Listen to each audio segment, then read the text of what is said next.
ज्यादा हो जाते हैं, हमारे लिए कई बार दिखावा ज्यादा हो जाता है, कई बार सब प्रदर्शन में हम लोग ज्यादा चले जाते हैं, हमारे लिए भक्ति भाव कहीं पीछे छूट जाता है। पर वृंदावन को भजने वाले के लिए ठाकुर जी प्रधान है और कुछ प्रधान नहीं है।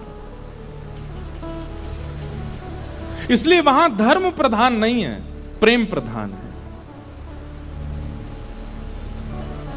एक भगवान के परम भक्त थे, नारायण दास उनका नाम था, बहुत ध्यान से सुनना।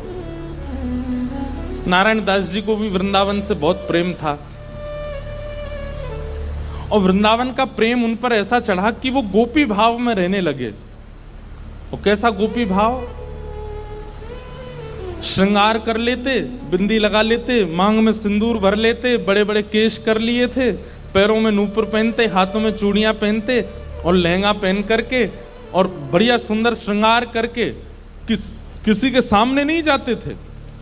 अपने गोपाल जी उनको तैयार करके, उनका श्रृंगार करके उनका भोग लगा के उनके सामने नाचते थे, अपने ठाकुर जी के आगे, और किसी को नहीं दिखाते थे, बस अपने ठाकुर जी को दर्शन कराते थे।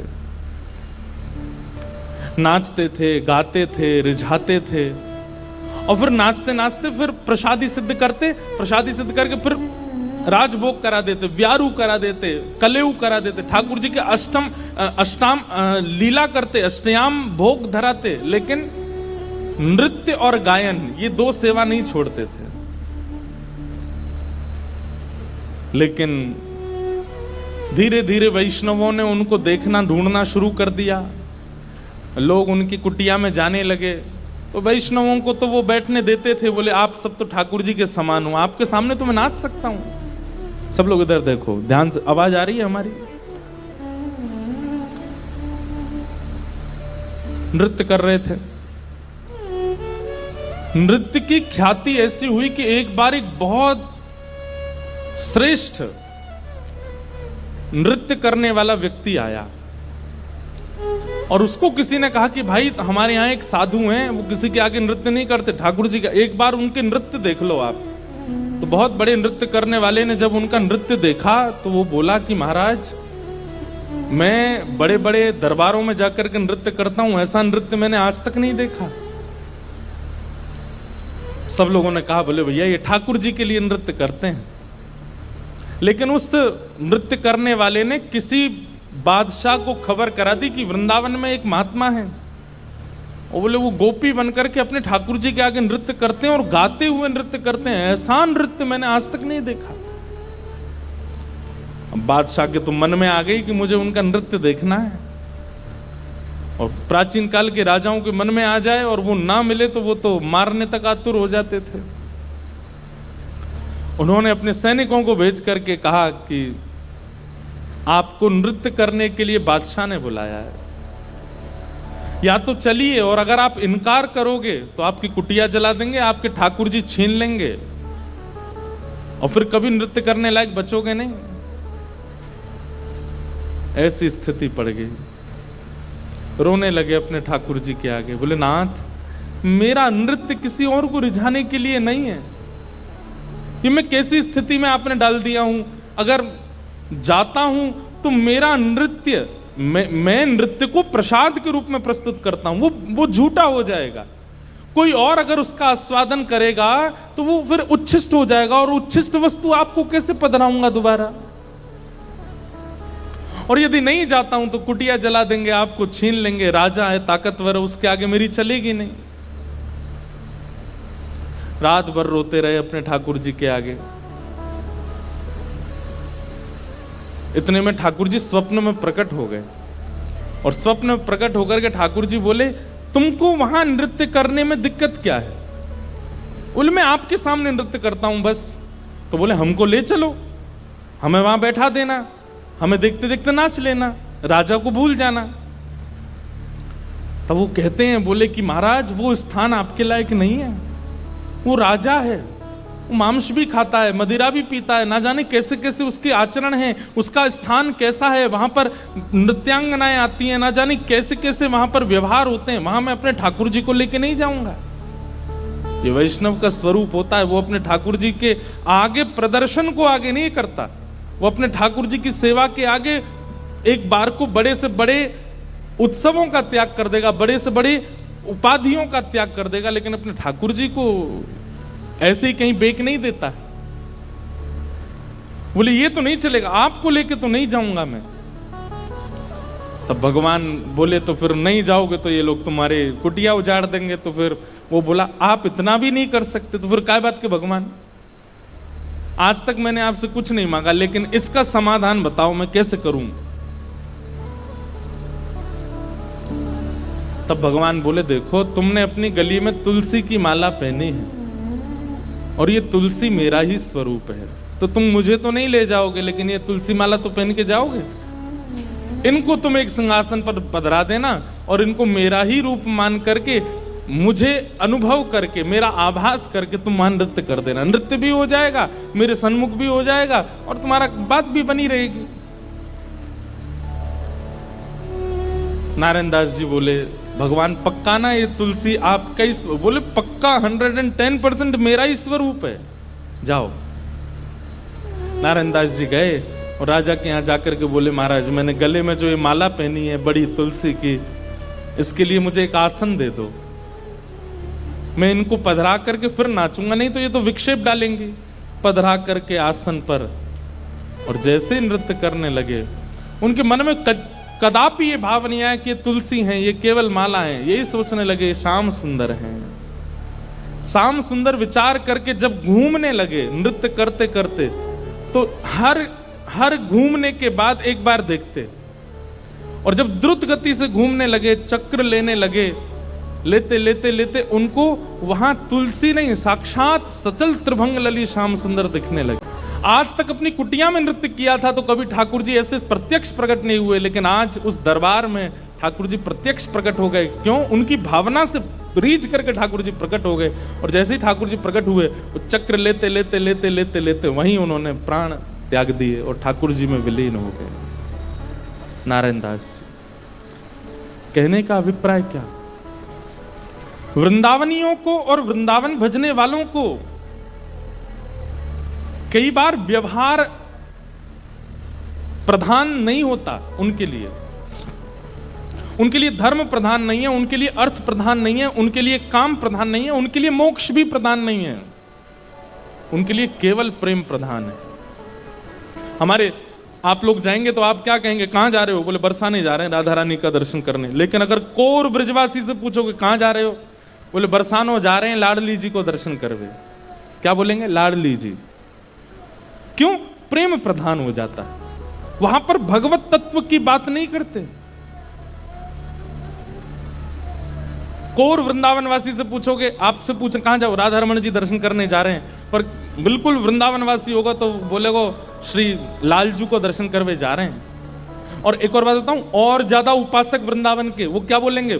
श्री जी को दर्शन करवे जा रहे हैं। श्री जी, हमारे वृंदावन में ठाकुर जी को भी श्री जी बोलते हैं, किशोरी जी को भी श्री जी, ठाकुर जी को भी श्री जी। श्री जी बोलते हैं तो समझो युगल का नाम बोला गया है, अकेली किशोरी जी नहीं है श्री जी। श्री जी माने ठाकुर जी और किशोरी जी दोनों। श्री माने राधा रानी और जी कौन है? बोले लाल जी, श्री जी। वृंदावन में प्रेम प्रधान है, धर्म अर्थ काम और मोक्ष नहीं है।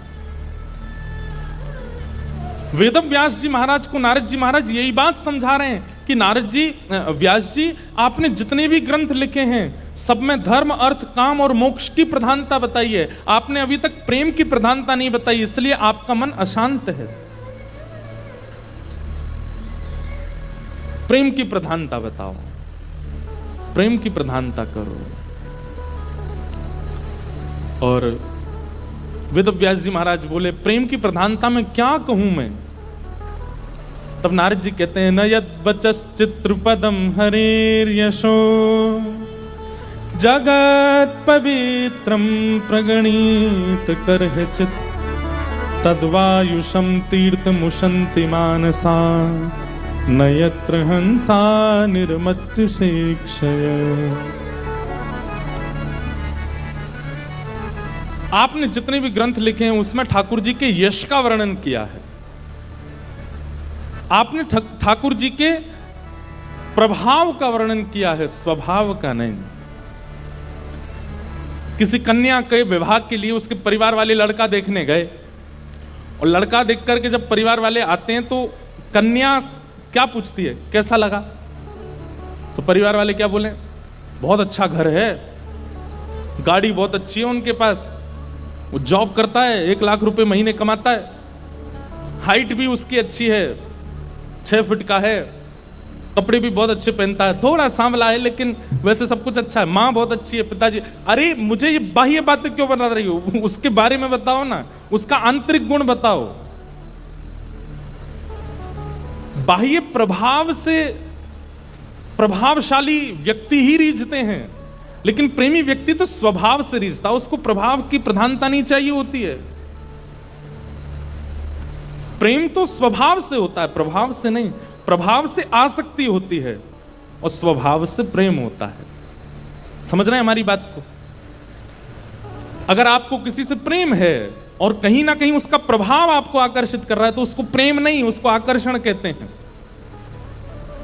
प्रेम तो स्वभाव से होता है। और एक और बात कहें, जहां प्रेम होता है ना, वहां स्वभाव कैसा भी हो वो प्रिय लगता है, अच्छा लगता है। अब भाई दुनिया की माताओं के बालक होते हैं, किसी के सुंदर होते हैं, किसी के मोटे होते हैं, किसी के पतले होते हैं, किसी के छोटे से होते हैं, लेकिन माँ को अपना बालक जैसा भी अच्छा लगता है, चाहे वो काला है, चाहे वो गोरा है, मोटा है, छोटा है, पतला है, सूखा है, बीमार है, ठीक है, लेकिन माँ को वो प्रिय ही लगता है, क्योंकि उसका प्रभाव, उसका बाह्य रूप माँ को आकर्षित नहीं करता। माँ का हृदय जुड़ा होता है बालक से।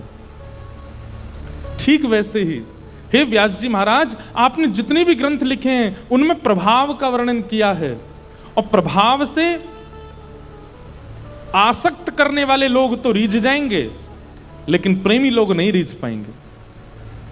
आपने जितने भी ग्रंथ लिखे हैं, इन ग्रंथों को सुन करके, पढ़ करके कामनाओं की पूर्ति करने वाले लोग रीझ जाएंगे, यज्ञ अनुष्ठान करने वाले लोग रीझ जाएंगे, फल की प्राप्ति करने वाले लोग रीझ जाएंगे, लेकिन जिनका जीवन धन केवल प्रेम है वो कैसे रीझेंगे?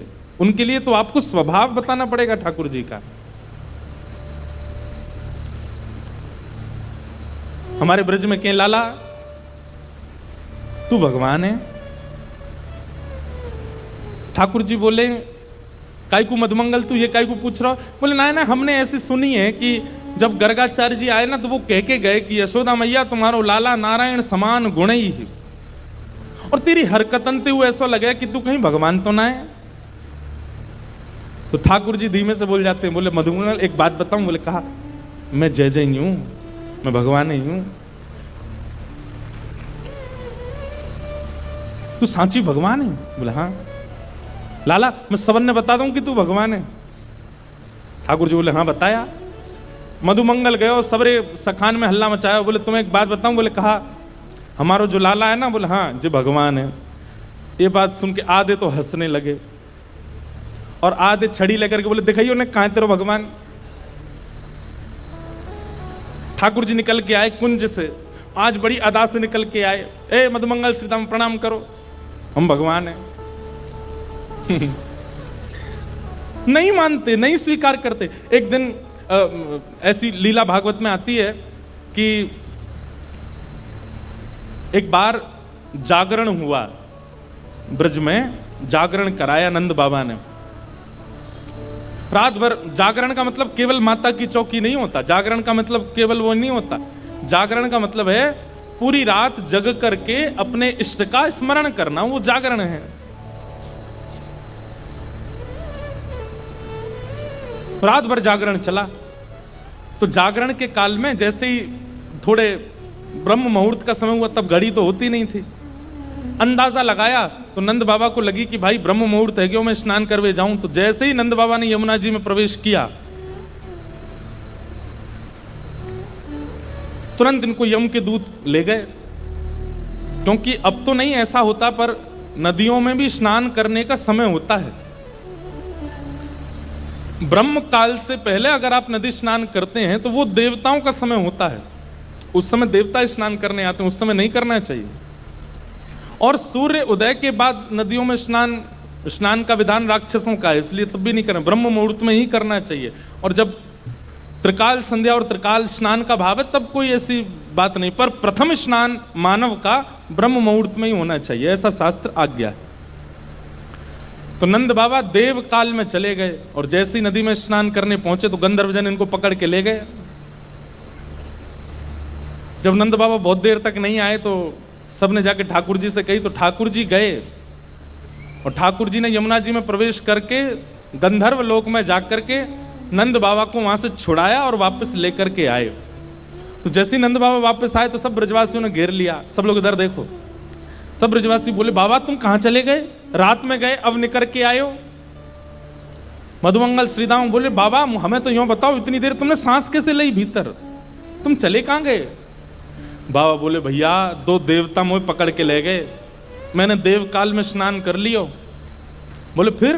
बोले कछु ना, बड़े बड़े महल बने, बड़े बड़े लंबे चौड़े देवता ऐसे सुंदर कि देखते रह जाओ। मैंने इंद्र को दर्शन किया, मैंने सबरे देवता देखे वहां पे। और फिर बाबा फिर कब आयो? बोले इतने में ही लाला आयो। और जैसे ही लाला आयो, लाला के आती सब या को प्रणाम करने लगे, सब या के चरणन में नतमस्तक है गए, सब या की बलैया लेने लगे, गंधर्वजन या की आरती करने लगे। अब बात तो सुनो पूरी।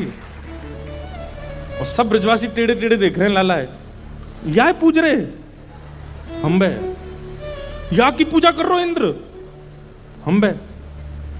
ठाकुर जी इतरा रहे सामने खड़े खड़े, बोले तुम्हें ही नहीं पूजा में, सबरे पूजे तीनों लोक में।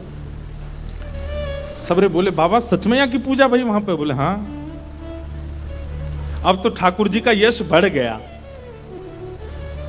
अब तो महाराज निमंत्रण आने लगे घर घर से, लाला हमारे घर भोजन करवे आ जाइयो, हमारे घर सोवे आ जाइयो, हमारे घर शरबत पीवे आ जाइयो, छाछ पीवे। अब ठाकुर जी तो मधुमंगल सीतामा से कह रहे हैं, आज की भाषा में कहें तो अपॉइंटमेंट लेते जाओ कहां कहां जाना है। ठाकुर जी का यश हो गया इतना वृंदावन में कि भैया या तो देवता भी जाने। एक दिन सब ब्रजवासियों ने कही, लाला तू सांची भगवान है, तू सांची बता दे, सौगंध खा के तू सांची भगवान है। ठाकुर जी बोले, अगर मैंने बता दिया कि मैं भगवान हूं तो आप क्या करोगे? पूजोगे मुझे? लाला पूजेंगे तो ना भाई, तो तू भूल जा, लेकिन हमारी एक इच्छा है। बोले का? एक बार वैकुंठ देखना चाहे, वैकुंठ है कैसा?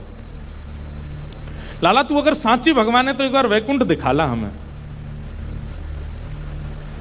ठाकुर जी बोले, मेरे हाथ पकड़ो।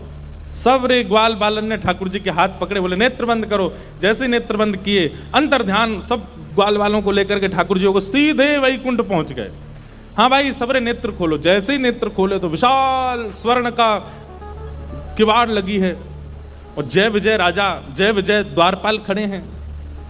ठाकुर जी के जाते सब जय जयकार करने लगे, द्वार खुल गए, पुष्प वर्षा हो रही है, सहनाइयां बज रही हैं, मृदंग बज रहे हैं, सुंदर गाजे बाजे हो रहे हैं। सब देवी देवता दौड़े दौड़े आ रहे हैं, कोई कमल लेकर के आ रहे हैं, कोई माला लेकर के आ रहे हैं, कोई अक्षत लेकर के आ रहे हैं, कोई अगरबत्ती धूप बत्ती कर रहे हैं। ठाकुर जी की जय जयकार हो रही है।